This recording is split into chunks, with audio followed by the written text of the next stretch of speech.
These are the moments that I prayed for, the moments that I played for, the moments I was raised for, the mission I was made for. So get your reps, get your reps, get your reps, man, get your reps. Jam is back in the building. Let's go. Man, I'm so excited, man. Like, thank y'all, man. That first episode was great, man. Like, I enjoyed pouring out my heart to everybody on camera. Got some great feedback.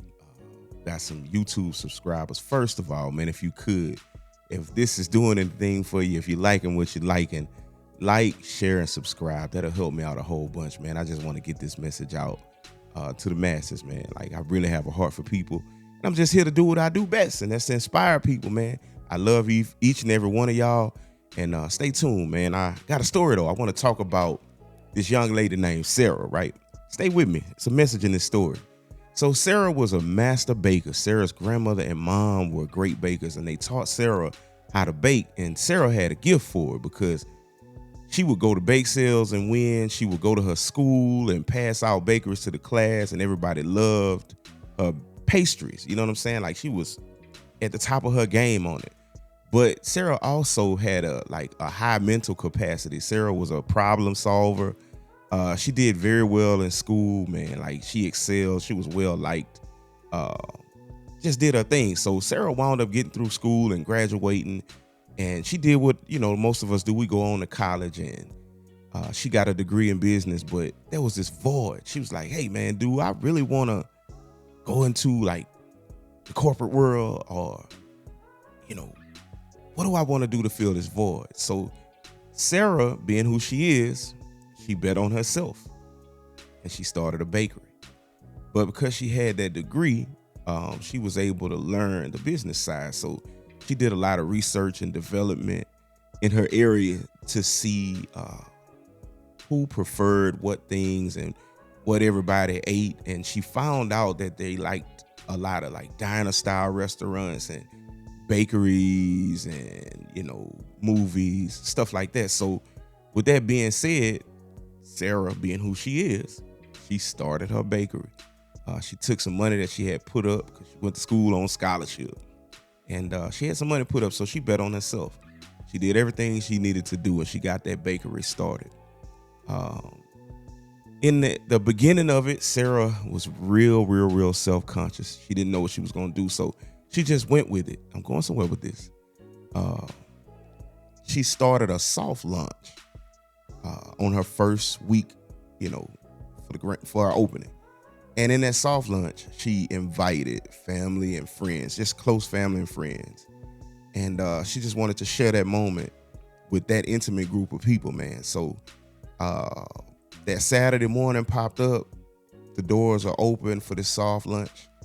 And only 5 people showed up.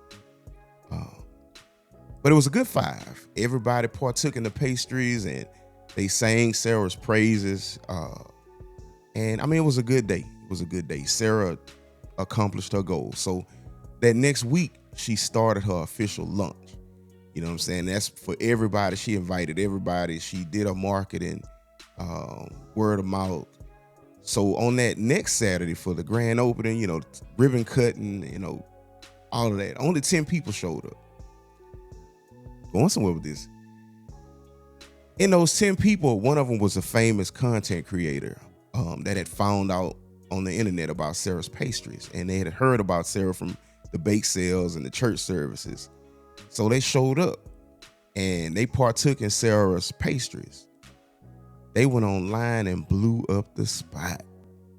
They talked about how great Sarah's pastries were and how everybody needs to go get this. This is going to be the next thing. So that next week, when Sarah opened up on that Monday morning, there was a line. Not a huge line, but it was, enough to fill up her business. By the end of that day, she had sold so many pastries, she ran out.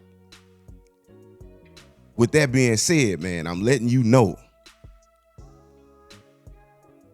think like Sarah. Where does your support really lie? Does your support lie in people? Or does your support lie in your confidence in what you do. See, Sarah bet on herself because Sarah knew if she did things the right way, keep in mind, she did it the right way. She got all her paperwork straight. She got all her codes. She did everything the right way. And just remember, on her first soft launch, only 5 people showed up. Sarah didn't get discouraged or get mad at people because they didn't come out. We don't know what was going on. People could have been at work. People could have been sick. You don't know. You can't get mad at people for not supporting you.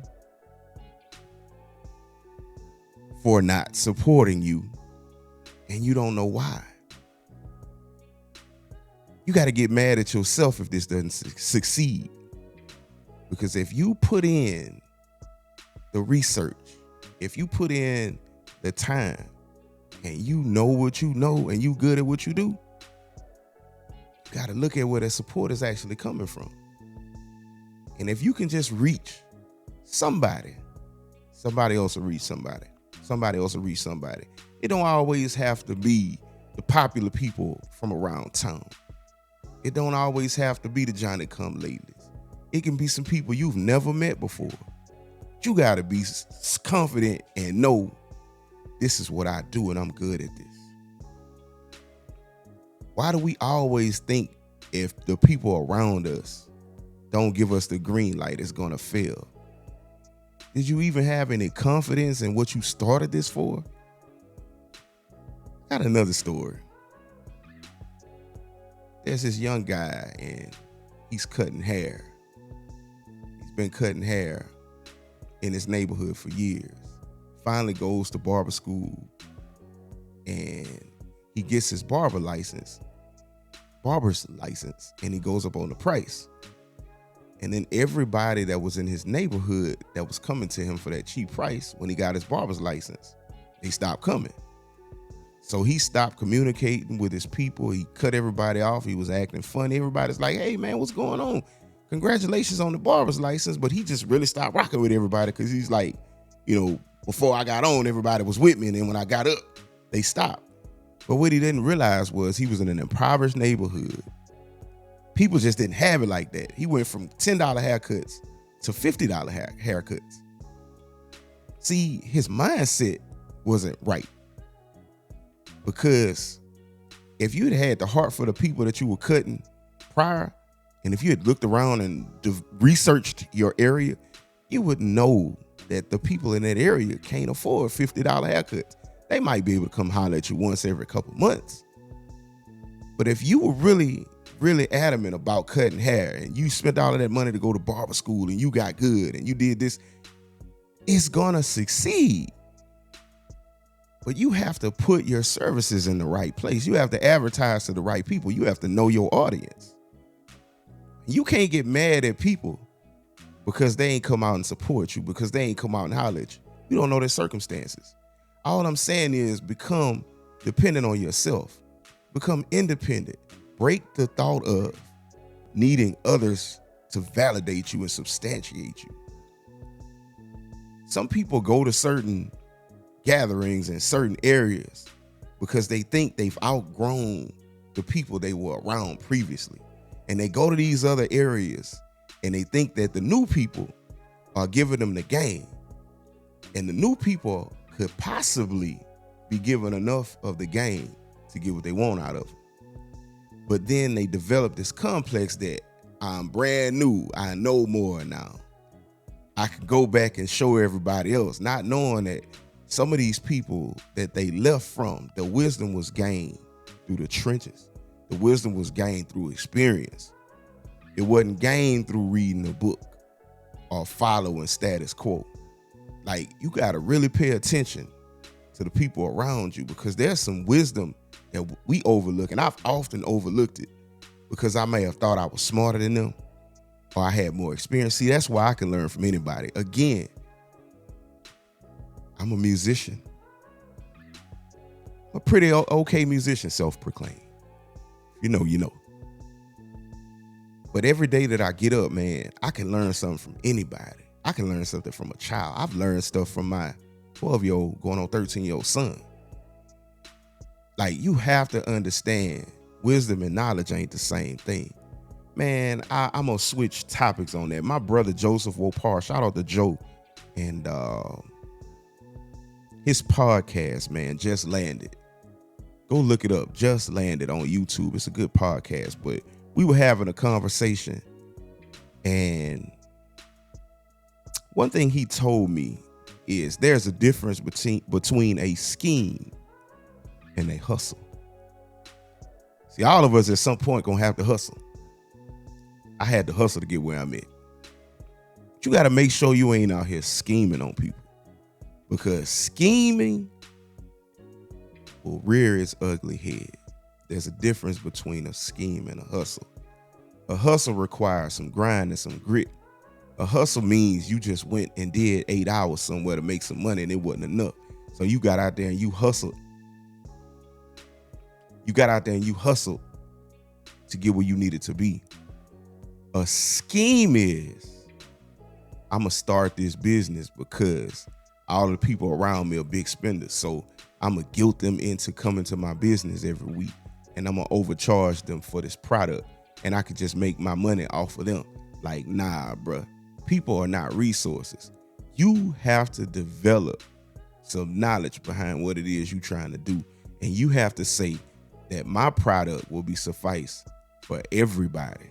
See, my barber guy that I'm telling you, if he had a package that was a lesser package or a certain day, and I'm giving some game, man, like discount Fridays and every other day, and I'm not trying to tell you how to run your business because this might not work, but I'm just saying, what if he had just given a day where he would take 10 appointments for half price?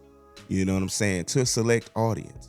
He didn't have to market it widely. He could have went in the neighborhood and just said, for this neighborhood only, on Friday, I'm doing discount Fridays. Somebody need to hear this. And I'm going to cut half for adults for 20 and kids for 10. Man, he could have came back and reached out to the people that supported him in the beginning. We got to think of these things, man. People are not resources. If we're going to succeed, we're going to succeed on our own merits, on our own hard work. I'm telling you this because this is how I do things. Man, we got to be able to have difficult conversations. Thank you, Jamal Ford. My buddy put me on this book, Difficult Conversations, or something like that. You can look it up. Good book, but it has definitely changed the way I view things. You got to be able to have these hard conversations with people. You got to be able to tell people what you can and can't do, what you're going to stand for and what you're not going to stand for. And you're going to lose some people.